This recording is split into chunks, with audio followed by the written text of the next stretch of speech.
Como ya habíamos dicho en la clase pasada, que veníamos hablando sobre las reformas, vamos a hacer un recordatorio muy pequeño de las reformas borbónicas, ¿sí? Que a mediados del siglo XVIII se habían implementado por el monarca Carlos con la intención de afianzar su reino. Estas reformas fueron reformas económicas, políticas, militares y comerciales.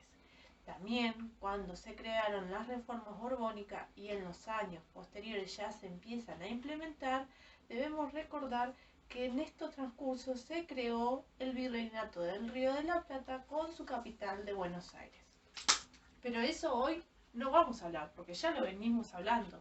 Lo que hoy sí quiero que vengamos a hablar y que vengamos a debatir son los sucesos de 1806 y 1807, que son las invasiones inglesas. Para el periodo de 1806 va a suceder en el Virreinato del Río de la Plata, ¿sí? Más que nada en el puerto de Buenos Aires, van a invadir ingleses, ¿sí? Con sus barcos, con sus capitanes, Beresford y Pompa. Gran Bretaña lo que pretendía era ocupar ese comercio, ese espacio marítimo, ese puerto que tenía España acá en el Virreinato, ¿sí? Y al mismo tiempo generar una discusión con España. Ellos, en Gran Bretaña, se habían enterado más o menos que acá en el Virreinato había una crisis interna entre los criollos y los españoles. Y eso los ayudó a muchos y los motivó a que vinieran, ¿sí? Porque decían que si había una crisis, entonces ellos podían llegar y plantear una nueva autoridad, una nueva corona.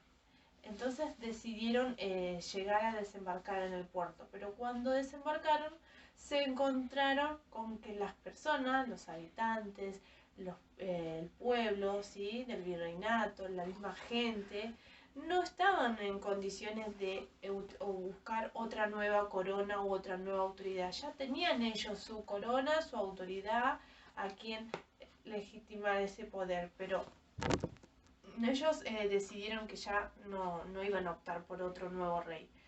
Así que se ponen en campaña, ¿sí? Tanto las personas del pueblo, ¿sí? Los mismos mujeres, hombres, jóvenes, y también deciden sacar a estos invasores. Y también lo que los llevó a esta motivación fue la actitud del virrey Sobremonte, que el virrey Sobremonte, ante estas noticias, decide irse con la caja real a Córdoba para protegerla, pero fue un hecho que fue mal visto porque sintieron que el virrey estaba huyendo prácticamente. Entonces eso empezó a despertar en la gente, en el pueblo, que decía que estaban desprotegidos, o sea, no hay una autoridad que esté enfrente de tal situación.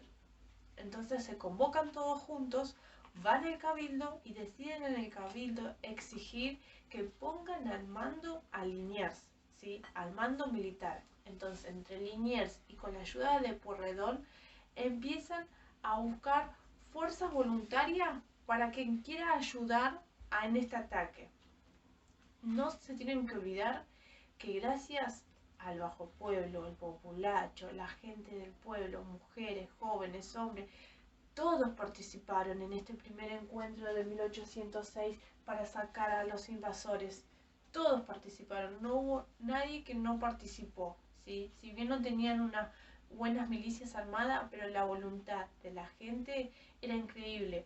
No querían obedecer a ninguna otra autoridad, no querían otra invasión, no querían otra corona, no querían nada.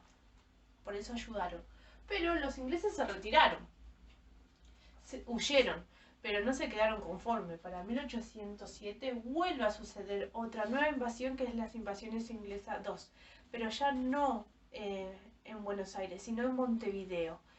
Vuelven pensando que podrían lograr algo, pero ya las milicias ya estaban bien formadas y ya la gente estaba decidida a atacar. Así que vuelven con esta intención de querer invadir, pero les va muy mal. Vuelven de nuevo a huirse, ¿sí? Su victoria no les salió como lo esperaban y nuevamente ganó la gente, las milicias.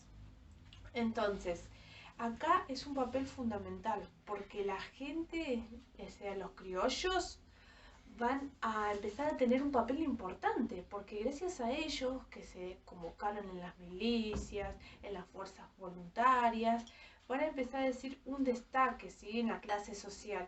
Ahora van a empezar a tener un estatus mejor.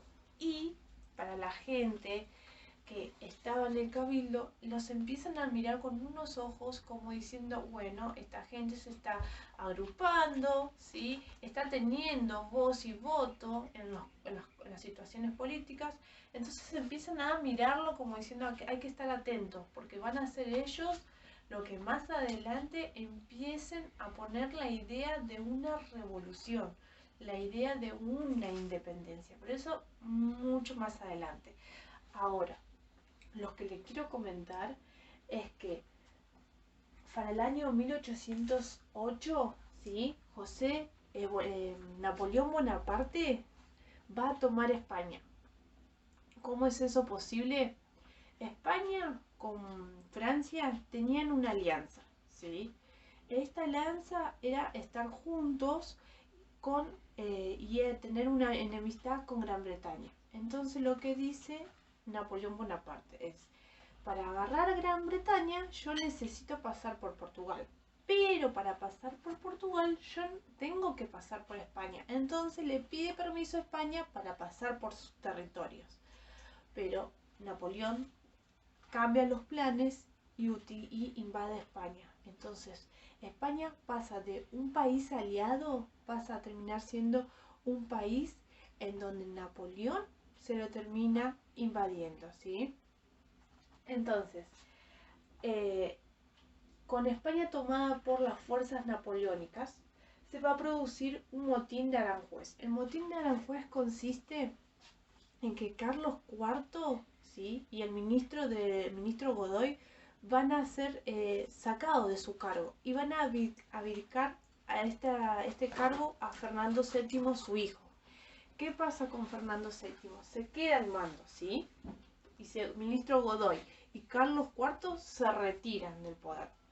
A esto, ¿sí? Napoleón Bonaparte espera unos meses y decide aprovechar esta crisis, porque claramente había una crisis de los Borbones, ¿sí? Había una crisis en cuanto al reinado. Entonces aprovecha esto y decide invitar a la familia real a Bayona, ¿sí? Bayona es una ciudad que está cerca de las fronteras de Francia. Por eso le dicen los sucesos de Bayona. Acá el francés Napoleón Bonaparte utiliza esto a favor de él. Entonces, ¿qué pasa? Fernando, ¿sí? Fernando VII le va a pasar la corona y el poder a su padre, Carlos. Carlos, ¿qué hace? Decide pasarle el poder a Napoleón Bonaparte. ¿Y Napoleón Bonaparte qué hace? Le pasa el poder a José Bonaparte, su hermano.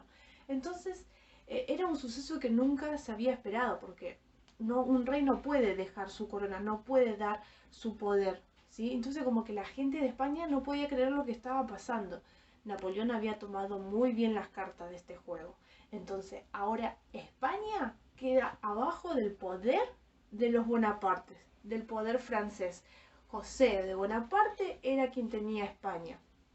Entonces toda la gente de España se empezó a decir, bueno, ahora nos quedamos sin rey, tenemos rey, ¿a quién le hacemos caso? No queremos obedecer a los franceses, entonces deciden hacer una junta central de Sevilla, donde representaban la misma gente del pueblo al rey. Pero todo esto que pasaba en España también repercutió acá en el virreinato. Para 1808 ya Liniers lo había nombrado el virrey del virreinato, ¿sí? Pero ¿qué pasaba? Como Liniers era francés, ¿qué hicieron? Decidieron sacar a Liniers, porque creían que Liniers podía hacer algo, atentar algo ante la autoridad, ¿sí? Entonces ya la gente que vivía acá en el virreinato empezaron a pensar, si esto estaba sucediendo en España, si el rey se había quedado sin autoridad y había otro nuevo rey, ¿qué iba a pasar con sus colonias? ¿A quién iban a tener que ellos representar? ¿A una corona española? ¿A una corona francesa? ¿Quién iban a ser sus autoridades? ¿A quién iban a legitimar el poder ellos?